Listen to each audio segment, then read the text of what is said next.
Welcome back to Open Line. We have with us Councilman at Large Jim Shulman. We're talking about the emotional issue of short-term rentals, Airbnb, that kind of thing. What should Metro do about regulating these going forward? Councilman Shulman is trying to find middle ground on this kind of emotional issue that involves neighborhoods and property rights. And we have on Facebook, we're also streaming this live on our Facebook page, we have Laura Lee Stone saying, I believe with some rules set in place for safety, you should be able to rent out your whole house or part of it. So that's one side here. Property rights. Yeah, it's a property right position. You buy your home, you can, you should be able to do what you want to it. That's the property rights argument. Neighborhoods would say, wait a minute, why are we allowing basically these kind of mini businesses to be operating in neighborhoods? I bought a home in a neighborhood to live in a neighborhood with other homes. Why are we allowing businesses to operate within the neighborhoods? And Becky, that's what Becky McQuarrie says. She says, I don't think I want that in our neighborhood. And there have been, this has been an ongoing thing. Yeah. There have been some tough stories. People who say they bought a house and then the house beside them was suddenly converted into one of these and it's bachelorette parties over and over again. And they don't want their children living beside that, and it's a very difficult thing. So again, middle ground. But understanding the realities, whether you call them political realities or not, the idea is, okay, so if we say we're going to phase the non-owner occupied short-term rental properties out and the legislature comes behind us and says, no, you can't do that, and they say you're effectively prohibited from doing anything in terms of regulatory stuff that hasn't already been in the books, we may have our hands tied for a couple of years. That's part of what this whole thing is about. It's about trying to come up with something so we can continue to regulate. Now, the first question about, as long as there's strict guidelines, enforcement, very, very important. Okay, so what I can tell you right now is that we have some really good folks over at Codes that kind of hang with this, but we don't have anybody from the Codes department, which is responsible for doing this, who works on weeknights or on weekends. So when are the majority of these violations happening? They're happening at night and on weekends. And so it's not in the bill, the compromise bill, the resolution bill.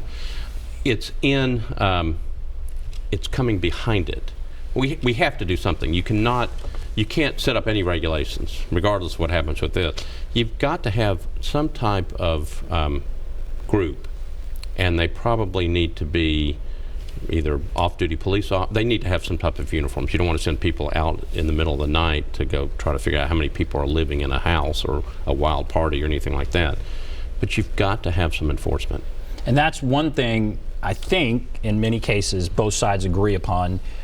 The enforcement side has not been there for a long time. That's right. These things have thrived as hotel prices have soared, Nashville's become more popular, but we haven't had a lot. There's nobody working Codes at night, so we haven't a lot of enforcement. Police are overwhelmed. Right, so that's a whole nother issue regarding why we're trying to work something out, because again, if we're effectively tied by the General Assembly's action, we may not be able to do anything for a couple of years in terms of trying to strengthen our enforcement.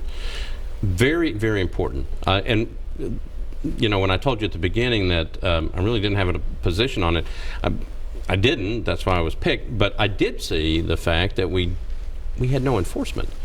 So, and what's happening is the neighbors are actually having to do the enforcement themselves, which is not their responsibility. So if they have some type of wild party, if people are violating codes next to them, I really don't want the neighbors to have to go photograph, video, put all that stuff. That's not their responsibility. They should be able to call somebody and have somebody come out, have some enforcement, properly document, and that can be a strike. And you get 2 strikes. Actually, under my bill right now, it's 3. Under the ad hoc committee's bill, we're taking that from 3 strikes down to 2. So if you get 2 strikes and you're out, you lose your permit. That was put in kind of as a way to say you got to be more responsible if you're overseeing these things. Lots of comments on Facebook, a lot of them along this line of Sean Gatto with hotel prices crazy high, love Airbnb. There are others that say I don't want these in my neighborhood. So we're seeing both sides on Facebook. You have a bill, so you're assigned to this ad hoc committee. come up with, I try and iron out the differences. You now have a bill. What are the details? What can you tell us? So basically, because of the nature of where we are, the existing permit holders, the ones who legally have permits, are going to be grandfathered in, okay, across the city. We already have a 3% cap in each census district across the city. The idea was to grandfather the existing permit holders in, okay, cap off, make sure we keep the 3% cap in what's known as the urban zoning overlay. It's kind of the area around downtown. It does go out to pick up the Nations, goes down a little bit Nolensville Road. It's an area basically because it, you kind of assume that most of the people who are coming here and staying in Airbnbs are coming for tourist purposes and are going to go downtown. That's where the majority of these things are. And they've already hit that 3% cap, so you keep the cap at 3%. Outside of that urban zoning overlay, the bill that we've got, the ad hoc committee bill, takes it to 1%. Right now it's 3%. We're trying to decrease the number of those that are out there. Now, people get mad and say, well, that's not fair to the people internally. Look, the downtown areas are already at 3%. What we're trying to do is limit them on the outside, and so we took the cap down to 1% in this bill. A couple of other things, an anti-clustering provision.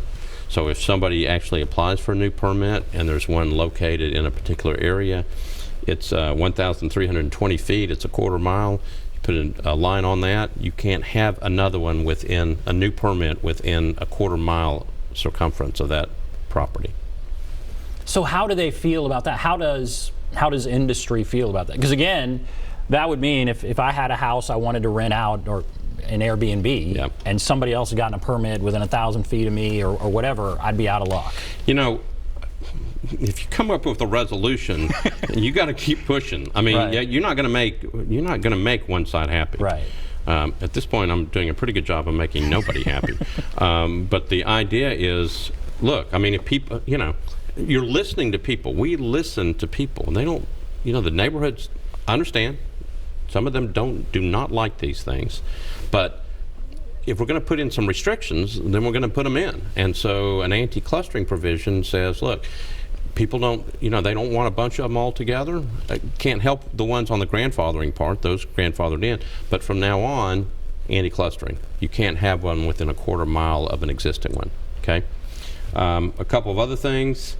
We're reducing the number of people that can be in these things to either 2 times the number of rooms plus 4 people or 10 people. It used to be 12, okay? So we're reducing the number of people that can be in it. The main thing that I would say is we're trying to clarify the strikes. So right now it's 3 strikes and you're out. Right. Okay. So under the compromise, I keep saying compromise, under the committee bill, the resolution bill, we're taking the strikes from 3 to 2, okay? And I mentioned that before. What we're trying to do is, look, if you're not going to live there and you're going to oversee this, and it's a non-owner occupied, and we can get an enforcement group out there, and you get a strike, you got one more. You get 2 strikes and you're gone, okay?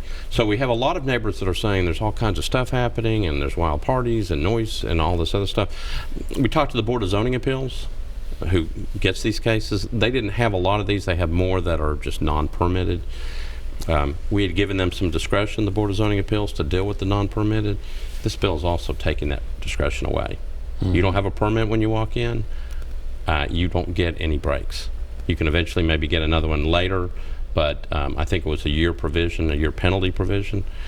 We're taking the Board of Zoning Appeals were listening to some of the stories and granting them sooner than that. Because I bet a lot of people did operate these without a permit. That was happening for a time. And that's a whole nother issue. So, well, let's take some calls. I mean, there's so much here. Let's take some calls. Let's go to Stephanie. Hello, Stephanie. Hi. Hi, go right ahead. Okay, so I want to start off by saying that I personally am supportive of Airbnb and have some on my street.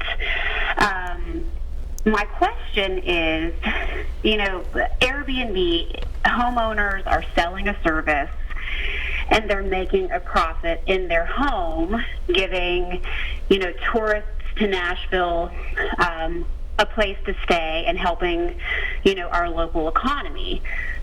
But why the double standard with home recording studios, people who are not causing traffic issues, who are not causing noise issues like a lot of the Airbnbs are? You guys are having this discussion about Airbnbs. Why the double standard with home recording studios? Why can't that also be a conversation?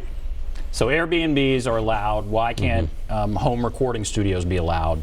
Is the question there essentially? Look, at this point, I've got this issue, but she's right. I mean, there are attempts. We've even had attempts this year to allow people to operate a music studio in their home. They're not bothering anybody. They've been operating for years, and now they're trying to get into compliance.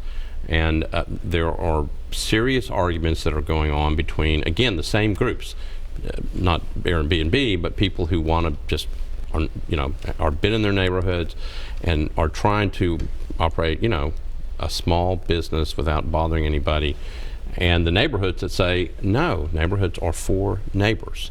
So she's exactly right. I know that there are people in the past on the council, and people would in the future bring bills to allow this, as long as there's probably some type of regulations on it, make sure that they're not bothering anybody. But you're hitting, Stephanie, on a key issue, and that is people get really upset about this. It's very difficult to sit down and have conversations about these things. All right, Gail Strickland on Facebook is saying that you're speaking of legislation that will eliminate the rental of houses that are non-owner occupied within 3 years. She says, I believe it would be hard to police whether the home is occupied or not. A whole nother enforcement issue. So, so there are people that will say, well, if you just say that they're phased out over 3 years, they'll just go underground and you'll still have them. Okay, a whole separate issue, particularly if you have no enforcement. They just operate underground with no permits. Right. We got a lot of them out there that we're trying to clean up. We get this whole situation of trying to clean up the non-permitted ones. But she's right. I mean, how are we going to enforce that? There's this other issue that goes on, and it's like, okay, so I'm, not me personally, but somebody who says that I'm operating an owner-occupied. This is where I live, but they don't really live there. Right.